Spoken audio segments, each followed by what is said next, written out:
a line under this and move to another issue. You're watching Q&A, because we need to do that. The program that gives you the chance to ask the questions. We've got many of them. The Do You Want answered. The next question comes from Tom Rosso. With Premier Anna Bligh and Senator Mark Arbib recently coming out in favour of same-sex marriage and a conscience vote on the floor of the House, are we likely to see a change of policy? And how will the opposition respond to this? I'm going to start with Rhonda on this, and we'll move to the politicians after we hear from our non-politicians. Well, I support having a conscious vote. I think that in a secular society, that the rights of both, to have a male, male-female relationship, a heterosexual relationship, and a homosexual relationship, that's a matter for the public to decide on, and it should be a matter of a conscious vote. It shouldn't be a politicised issue. I don't see how banning same-sex relationships can work within a democratic system of government. Janet. I don't have a problem with having a conscience vote at all on this issue, but I'd be very surprised if you get support from, as I said earlier, the Prime Minister. And she will hold great sway, I think, within the Labor Party, despite the fact that you have Anna Bligh coming out against her position, despite Mark Habib's talk and despite others within the Labor Party. What's your position? Are you happy to see limits on the rights of individuals because they happen to be gay? I don't believe in gay marriage, no. No. You don't believe in gay marriage? No. OK.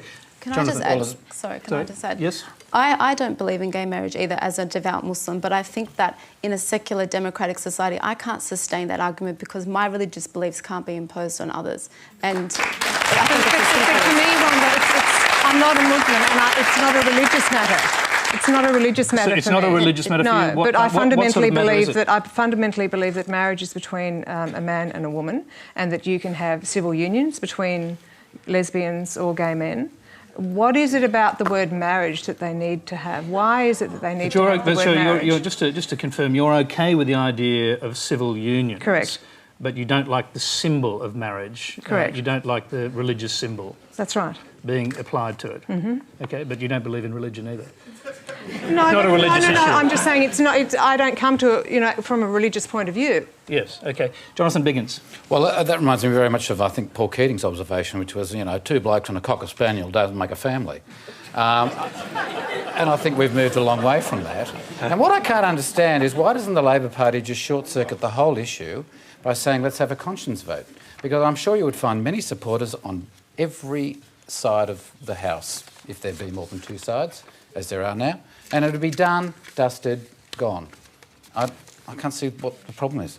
Bill Shorten, let's look at this from your point of view. Mark Habib has now come out and said there should be a conscience vote.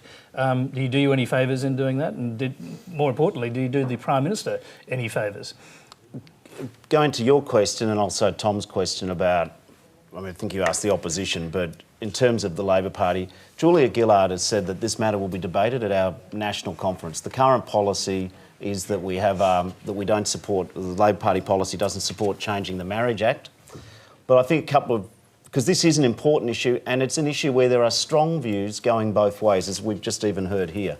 What the Labor Party has done is that we've removed 85 different pieces of discriminatory legislation because, on one hand, some people really do object to the idea of gay people getting married. On the other hand, a lot of people, including myself, think that why should someone be discriminated against because of their gender or sexuality? So you've got these two issues. I believe that the way forward is to probably follow the Prime Minister's prescription. The Labor Party will debate this at its conference. So for those of you who don't follow the minutiae of how the Labor Party arrives at its decisions, we'll have a debate at the conference, and that's where it should be. And that'll be in about 12 months. OK, can I just get you to respond to the Mark Habib question? Yeah, because you've got a senior power broker within the Labor Party now saying there should be a conscience vote. Tony, I don't mean to upset you on the last show, but this is an important issue beyond just one-word answers to one point of the issue. No, I'd just like to get you to respond. I absolutely will, but I'm going to set this issue up, and all of the detail, which I think it deserves to be covered, and then I'll come to the point about Mark and other people. So we accept that there's competing views, and these, just as people who are gay and supporters of people who are gay believe that they should be treated with tolerance, should be treated with dignity and respect, I also think we need to be a little careful before we immediately rubbish the other point of view about the changing the Marriage Act. So understanding there's two sets of views there, I have no doubt that we'll debate it at conference. One of the propositions, which Mark and others will champion at conference, is that there'll be a conscience vote. And that's where the Prime Minister said the issue's headed, and we'll decide it there. It's going to be a private member's bill, of course, before the conference. Okay, but so we've what got to happens set. there? You don't have a conscience I'll be vote supporting our Prime Minister, which is the current party policy, is that we don't support changing the Marriage Act at this point. Where do I think this issue will end up? I think that the Labor Party and a whole lot of people who are committed to opposing discrimination will remove all of the issues of discrimination. And then I don't know if it'll be this year, next year, or in 10 or 20 years' time. I think a time will come where a whole lot of people will think, OK, what's the drama about changing the Marriage Act? I don't think the community's there yet to change the Marriage Act. OK. George Brandis. I largely agree with Bill's approach to this. I think, and by the way, can I make one point before I go on, that the repeal of the 85 discriminatory laws was done in bipartisan fashion with the support of the opposition. I think there are two important principles that are set in tension here, and neither can be looked at in isolation. The first principle is that people shouldn't be discriminated against because of their sexuality, and I don't think any decent person would dispute that sexuality should not be a basis for discrimination.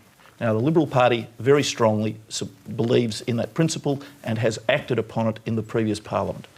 On the other hand, I think that people who want to see the law changed do need to accept that marriage is a unique institution. It has a deep cultural and, for most Australians still, religious significance. And to change the definition of marriage in the Marriage Act is something that should not be done until there is a significant community consensus in favour of doing so. Now, where those two principles come into tension is the decision policymakers have to, from both sides of the Parliament, have to grapple with. But I don't believe that the Marriage Act ought to be changed in the respect recommended by the questioner.